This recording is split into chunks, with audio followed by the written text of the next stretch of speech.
Good day and welcome back to Elementary 72 Gaming. So at long last, here is one of the videos that I promised to show how much you could make in terms of your loot. Now, unfortunately, I managed to complete 6 videos in 2 days. Right. So that means that my 7th day video was well ahead of schedule. All I had to do was actually scrap all of the materials that were inside this hanger, and after that I would get the figure of how much it was worth. Now please bear with it in 2 parts because there's 2 parts to this whole crazy thing that's going to happen. First, I have to select all of the modules that are being dismantled. You'll see that I go through them one at a time. The civilian can't be dismantled. Even if I wanted to do anything, it would never ever work. So yeah, you'll see me Mr. Undertakers. I believe I'm Mr. Undertakers.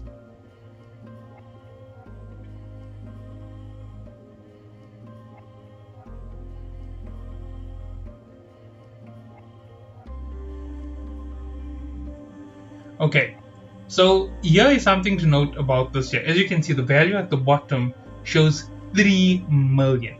3 million in bounty if I sold these weapons as they are right now. However, this still isn't done because I am going to blow this up to the max when I finally reprocess everything all at once just to get resources out of it. It's something that I've said that's very cheap.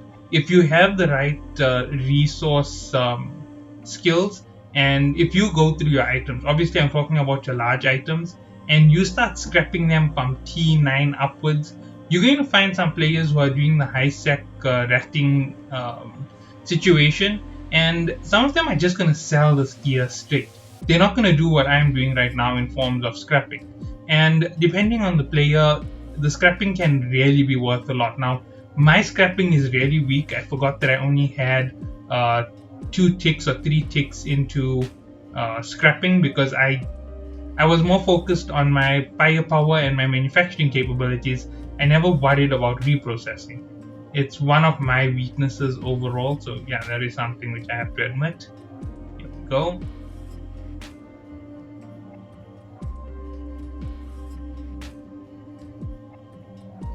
These are now just some of the best pieces of gear that you could fill in. If I had to say how many objectively completed missions this was around about 20. And if you count that up at 15 minutes a piece, if you had to do it in flow time, 15 minutes a piece for one of the missions, for every 4 is 1 hour. In 20 there's 5, so this was 5 hours worth of play. So we're about to have it all shown in a few seconds. I've already headed up to 15 mil. Now obviously this isn't the end of it, this last 2 lines.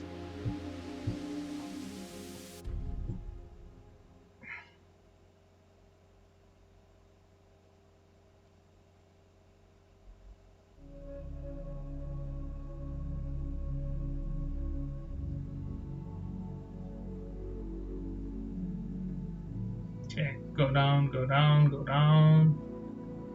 There are 2 or 3 items that I want to add to this just for the sake of showing that they're here, but I'll just reprocess this right now. As you can see, it was 22 million ISK in mods, right? Now the possibility of someone just buying up all the mods is negligible, and this is just being honest.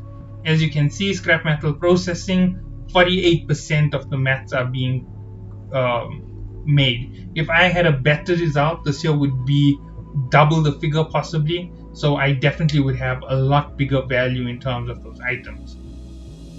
Now I just have to wait for it to slowly shrink down.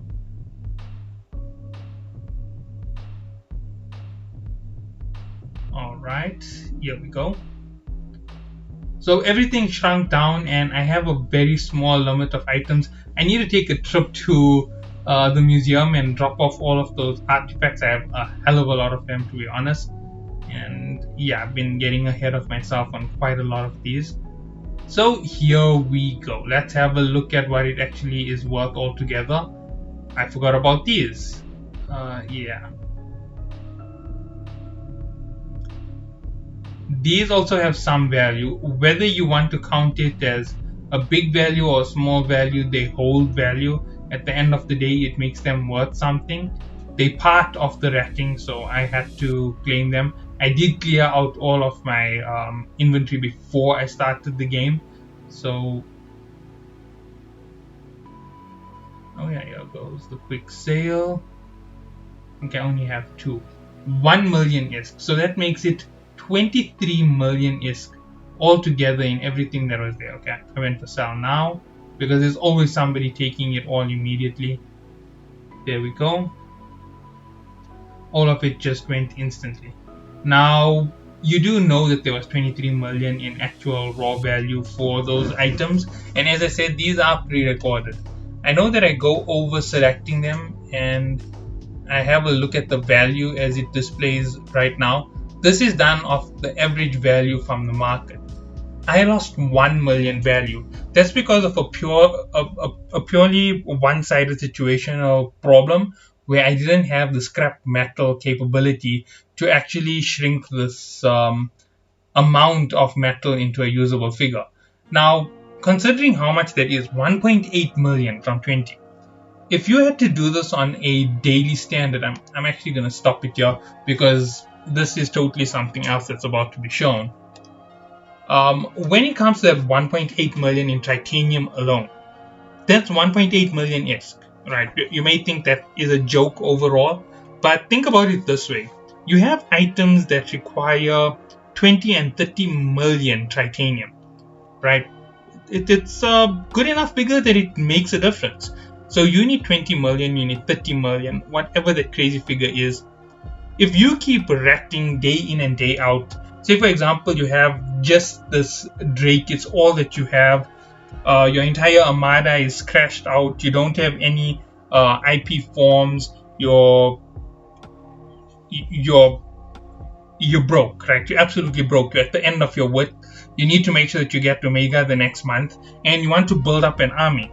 You want to build up an army. How do you build up an army? You need resources. If you need resources, you need to buy them. If you're going to join a corp and join a nullsec corp, flying up something like a retriever is a suicide mission. You're going to get bombed on the way. There's no way you're going to avoid that.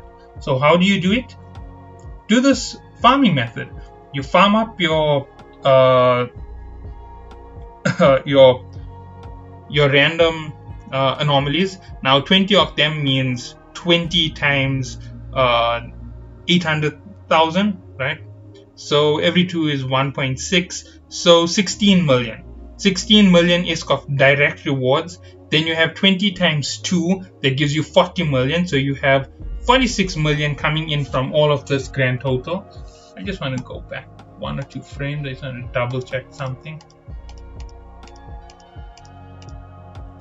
I did say 1 or 2. Well, no, that doesn't make sense. I should have had more. No. I did take on the quick hit, and that did set me back quite a bit. So I did more than 20 for this. Well, it's so and so in that 20 range. There is a reason why I'm saying it's so and so in that 20 range. Obviously, there were other things that I did along the side of this. So nonetheless, as I'm saying, the reprocessing gives you those resources.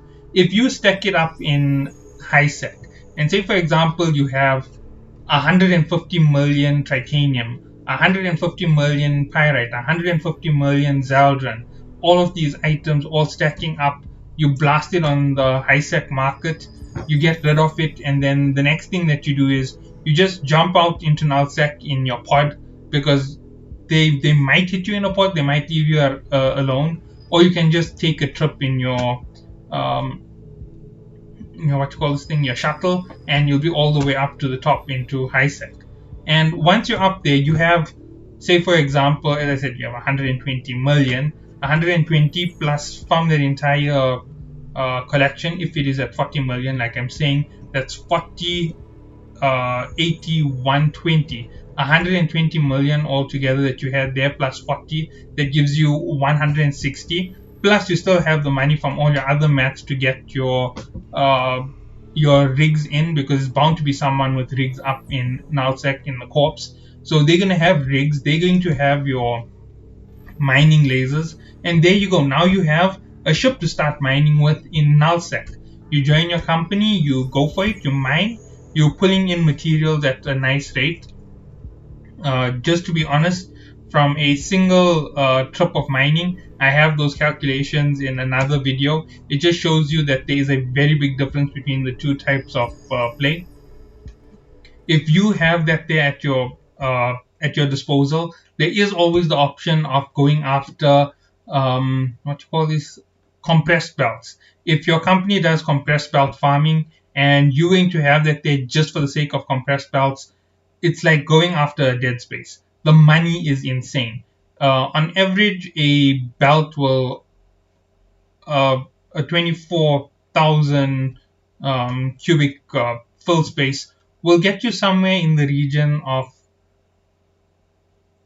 5 to 700,000 in the regular mats. However, if you go out into nullsec and you have things such as Zaldrine and all of these material crystals that are on the really high end of cost, if you aim for those which have the perfect metals and you just pull it all in compressed ores, the compressed is worth 100 times the regular ore mining operation. So you're looking at a figure of around 2.5 times 100, so 205 million in the amount of time to take me to mine a compressed belt.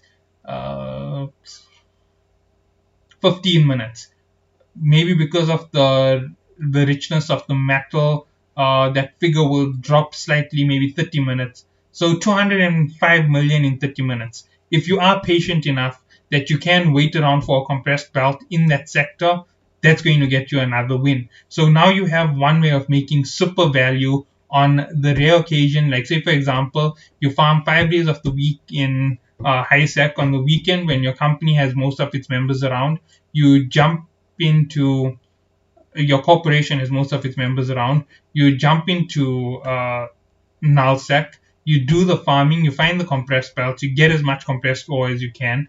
You're going to pull out between 100 million and 200 million on average, right? Those are your averages. That's depending on how many people show up and provided you can actually fill up your entire inventory.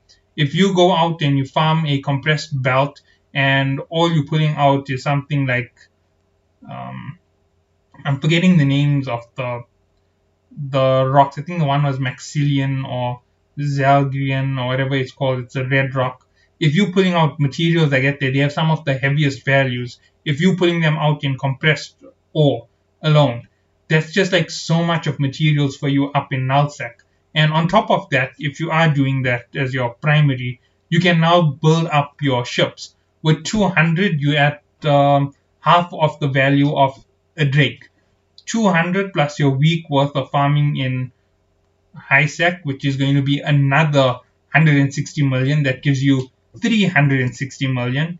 You on your route to a massive ship. Actually, I'm just making a mistake. That 160 million that I said about was actually not for a procurer, for a retriever. It was for a procurer, and a procurer is a much heavier rated farming vessel. So obviously there was that to add into that whole situation. This is just the gist of farming in nullsec. If you're going to do a high sec and nullsec farm, I would suggest your stronger farming vessel to be in nullsec and your weaker farming vessel to be in high sec. High sec has low value items all over the place. The enemies are generally very weak, and obviously you don't want to end up doing what I did in low sec, where I got killed right in the start of a mission without even getting to really pass through much of that entire objective. The other thing about high sec is, sorry, not high sec, of nullsec, is even if you are PvE farming and taking on the anomalies, with a 10-man team in nullsec, you'll just wipe those down one after the other, and whoever is doing your carry for your materials is going to give you a second bounty at the end of it.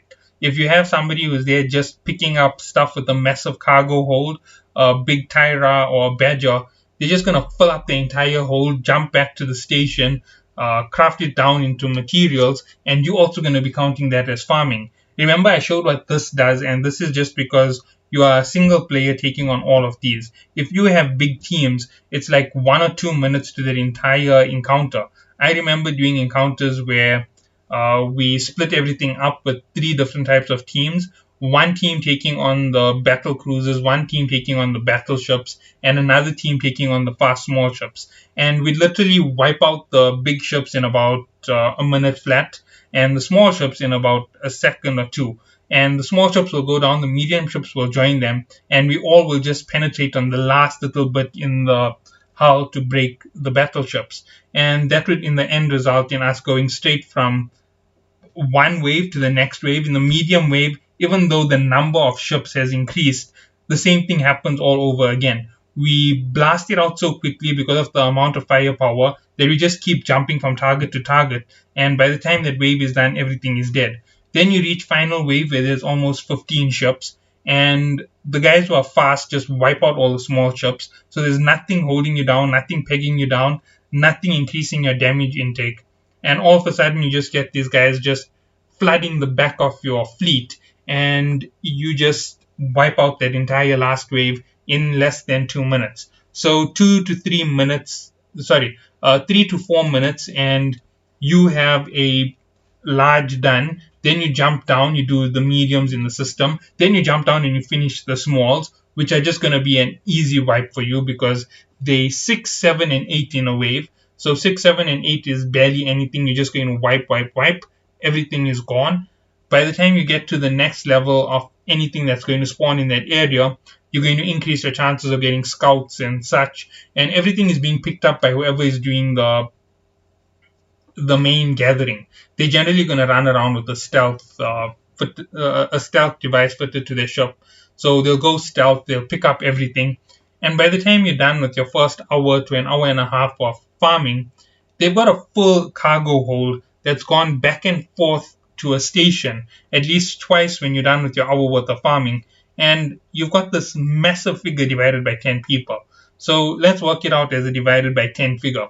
If you're doing similar types of ratting and you're only pulling out 20 million from these small level events, count the big level events as triple this figure. And with that there, with the medium and the smalls, everything added, you can just count it as a double of that figure. So you make about 40 million of 20 of them. And I said that you can do 4 minutes to each of the anomalies. So an hour is 60 minutes. That's more than 10. That's 15. So you can actually do 15 of these. And if 10 gives you 10 million, that means that it's a million per anomaly. That will give you 1 times. That's 15 million an hour inside that sector. Divided by 10, 1.5 million access to each person per hour.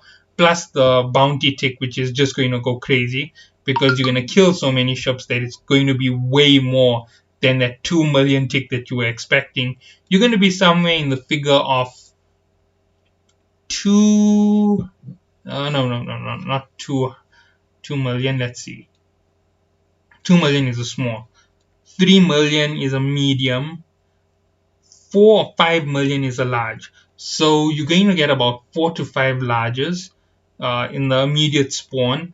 That's 5 larges at 5 million a piece. That's 25 million plus all the mediums at 3 million, and there's going to be about 7 or 8 of them to that entire hour. So yeah, we've got that, and then there's the smalls and everything else that gets mixed in. So we can count it out at around about a 4 million per anomaly bounty. So 4 million times 15, that will give you 40 plus 20, 60 million in bounty ticks if you are that capable with a solid team. Obviously, unified bounty ticks really help a lot when it comes to overall play in that form of a sector. Now, I know that this is way outside of where we are in the game, And I hope that I do get to show you all of this here with a nullsec ratting team. I'm trying to put together one, and hopefully by uh, the weekend or in another 7 days, you will get to see a nullsec rat. Obviously, nullsec ratting versus highsec ratting are two different types. You can jump into a T7 level sector with something like a Drake and just obliterate the entire sector. It's like nothing you've ever done in the game, and you get these crazy figures out of them. So, catch you all in the next one and have a good day.